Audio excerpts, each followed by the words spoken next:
Some covers made the original artists rich. Some made them famous all over again. Unfortunately, some made them so angry they went public about it, called lawyers, or spent years making sure people knew exactly how they felt. Blinded by the light, wrapped up like a douche. These are 13 times a cover version became the original artist's worst nightmare.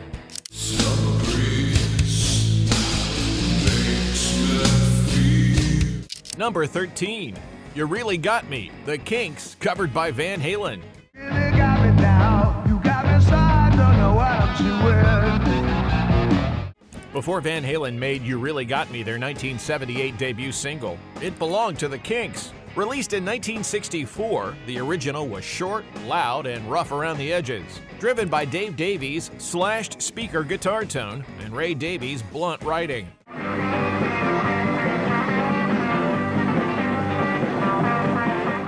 Van Halen's version took the same riff and blew it up for the arena era. It was faster, slicker, and flashier, and it helped introduce the band to a huge American audience. The Davies brothers weren't exactly flattered.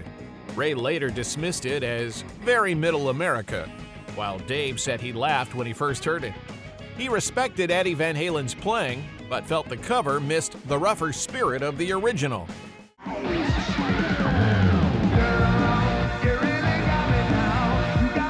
Coming up next, a cover didn't just change the sound of a rock and roll classic, it exposed one of the ugliest realities of early rock history. Number 12. Tutti Frutti, Little Richard, covered by Pat Boone.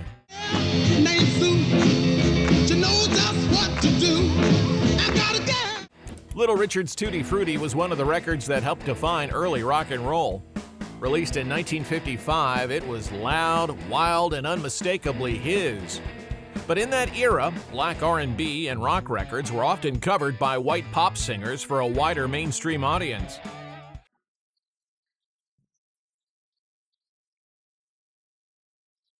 Pat Boone's version smoothed the song out and made it safer for radio. Little Richard later said Boone took his music, though his feelings were complicated. The cover helped spread the song, and it brought in royalties, but it also showed how the industry could make Little Richard's Fire seem more acceptable when someone else delivered it. This one wasn't just about a cover version, it was about who got to be marketed as safe. Don't diggity boom, what you do to me, how my future will shine.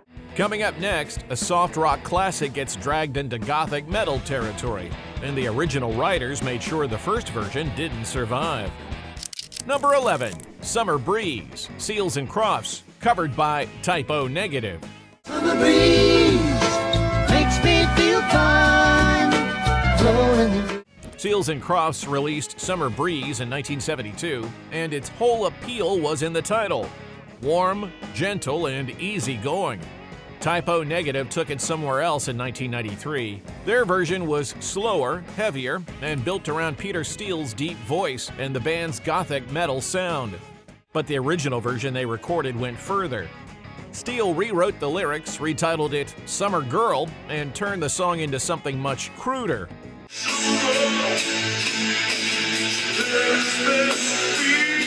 Seals and Crofts objected to those altered lyrics, so Type O Negative had to re-record the vocals with the original words and release it as Summer Breeze. Summer breeze makes me feel. The cover still sounded nothing like the soft rock original, but at least the songwriters got the lyrics back.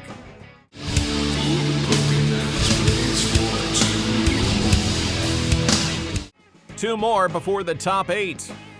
Number 10, Life on Mars, David Bowie, covered by Barbra Streisand.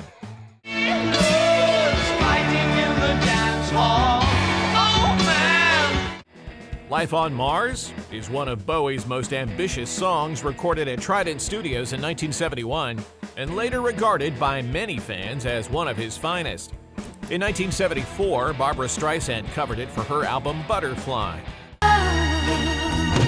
Is there life on Mars? On paper, it looked like a major singer giving Bowie's song a serious orchestral treatment. Then Bowie was asked about it in Playboy, and his answer was brutal. bloody awful. Sorry, Barb, but it was atrocious. No guessing, no reading between the lines. Bowie heard Streisand's version of one of his signature songs, and he wanted no part of it. America's tortured brow. Mickey Mouse has grown up a cow. Coming up, a songwriter who watched one of his earliest compositions get taken apart by one of America's biggest bands. Number 9, Old 55, Tom Waits, covered by the Eagles. Out to my old 55. Tom Waits wrote Old 55 for his 1973 debut album, Closing Time. It's a song built around a 1955 Buick Roadmaster and the feeling of driving home after a night that turned out better than expected. The Eagles covered it on their 1974 album, On the Border. They smoothed it into their polished California sound, turning Waits' early road song nostalgia into something much cleaner and more radio-friendly.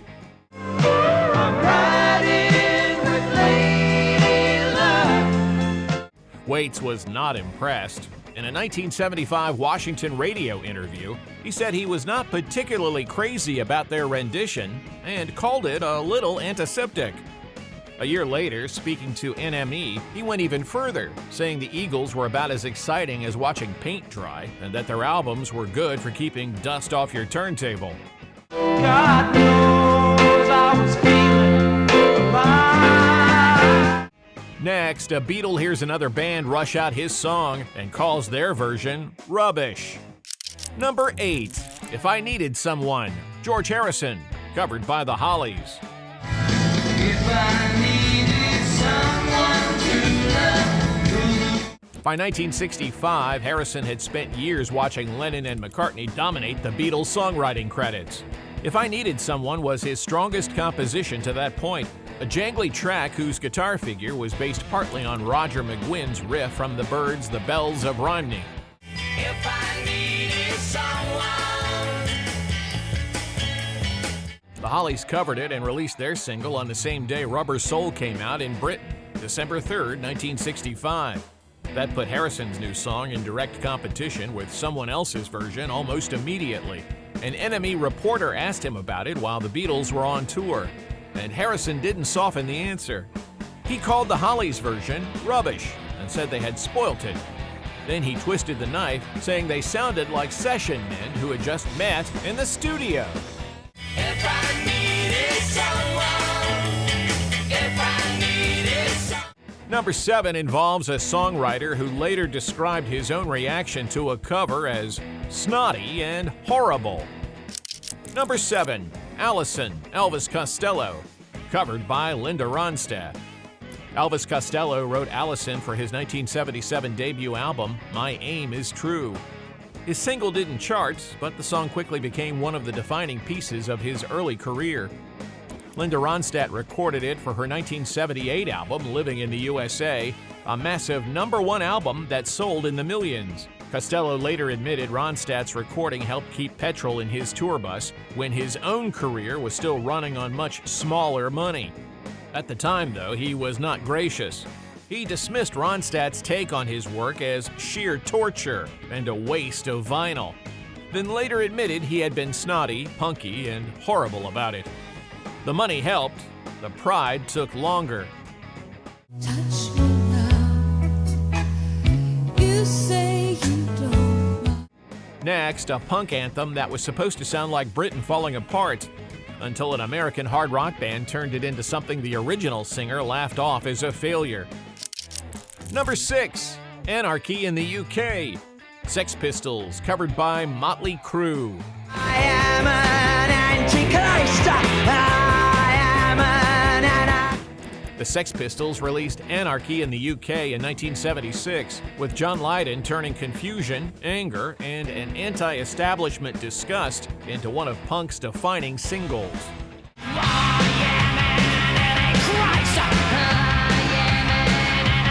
Motley Crue covered it in 1991 during the Decade of Decadence era.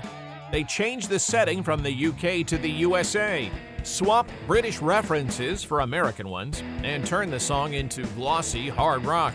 Lydon later called their version hysterical and said they had sold millions of records but just couldn't get it right. Then he said he rang Vince Neil to thank him for making him money the easiest possible way. That is not admiration, that is contempt with a royalty check.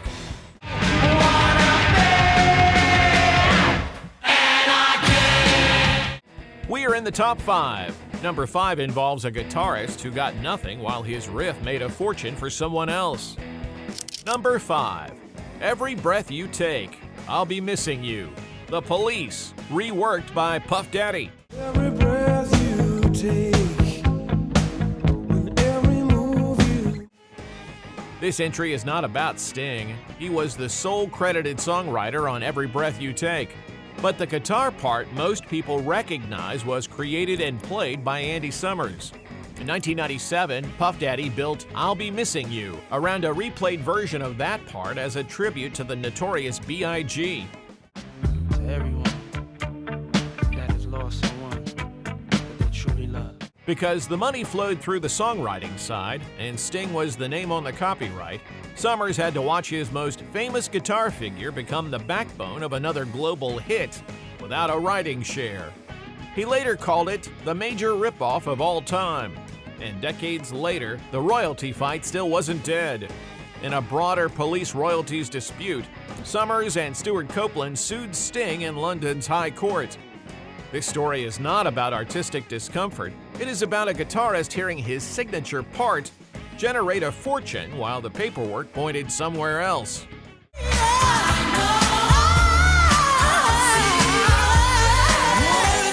Number 4 involves one of America's greatest songwriters trying to stop Frank Sinatra from changing one of his most famous songs. Number 4, Mrs. Robinson, Simon and Garfunkel, covered by Frank Sinatra. Mrs. Robinson, Jesus loves you more than you will know. Paul Simon wrote Mrs. Robinson for Simon and Garfunkel, and in 1968 it became one of their signature songs after The Graduate. Frank Sinatra recorded it in 1969, but he didn't just cover it, he rewrote it. Jesus Loves You became Jilly Loves You, a nod to Sinatra's friend Jilly Rizzo. Jilly loves you more than you will know. Then he added the line about Mrs. Robinson fooling with that young stuff. Simon was furious at first. He said, "He can't do that," and tried to stop the record because nobody had asked permission to change the lyrics. Decades later, he admitted the strangest twist. He had somehow fallen in love with Sinatra's version. So this one started out as outrage, but aged into one of the weirdest compliments in Paul Simon's catalog.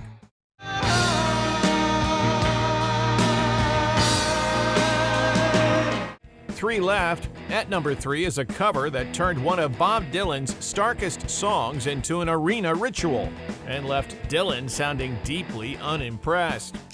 Number 3, Knockin' on Heaven's Door. Bob Dylan covered by Guns N' Roses.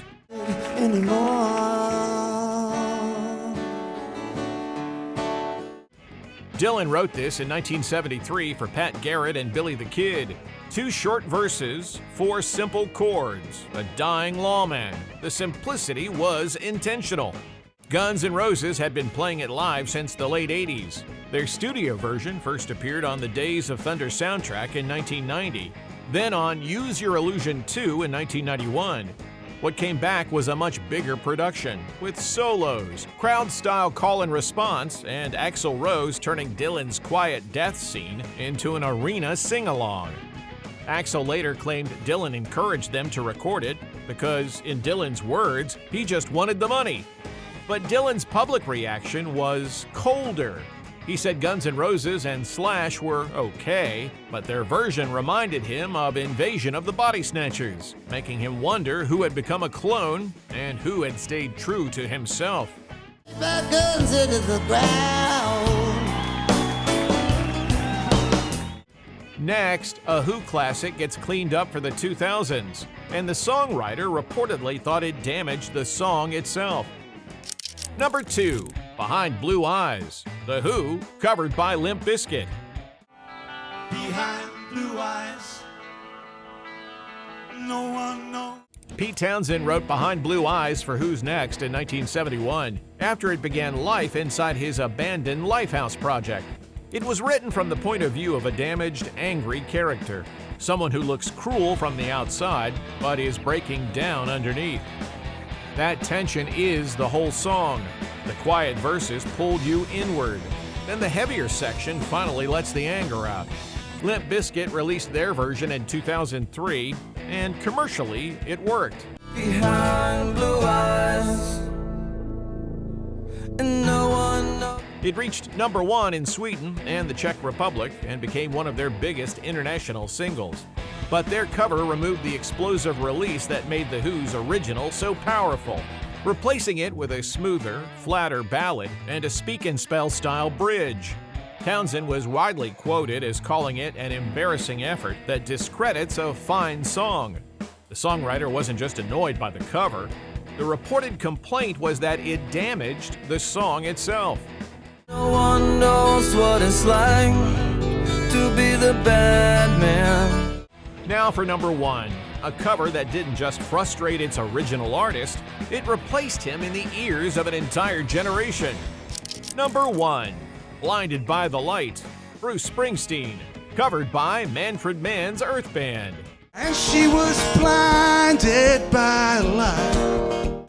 Springsteen wrote Blinded by the Light in 1972. Dense, wordy New Jersey street level. His version opened Greetings from Asbury Park, New Jersey in 1973, but it didn't become a hit. Then Manfred Mann's Earth Band rebuilt it in 1976. They changed the feel, changed some of the words, and turned Springsteen's loose lyrical storm into a polished radio single. Blinded by the light, wrapped up like a deuce. In America, it went all the way to #1. For years, the funny story was that Springsteen's only Hot 100 #1 as a songwriter came from someone else's version. But according to Manfred Mann singer and guitarist Chris Thompson, Springsteen wasn't laughing. Thompson said Springsteen hated it and was especially upset by the changed lyric that helped create the infamous deuce versus douche confusion. Wrapped up like a douche, another runner in the night. Blinded by. Which cover did the most damage to the original? Which cover do you think was better than the original? Drop it in the comments. And if you made it this far, you'll probably crush the Backstage Classics trivia book. It's linked below.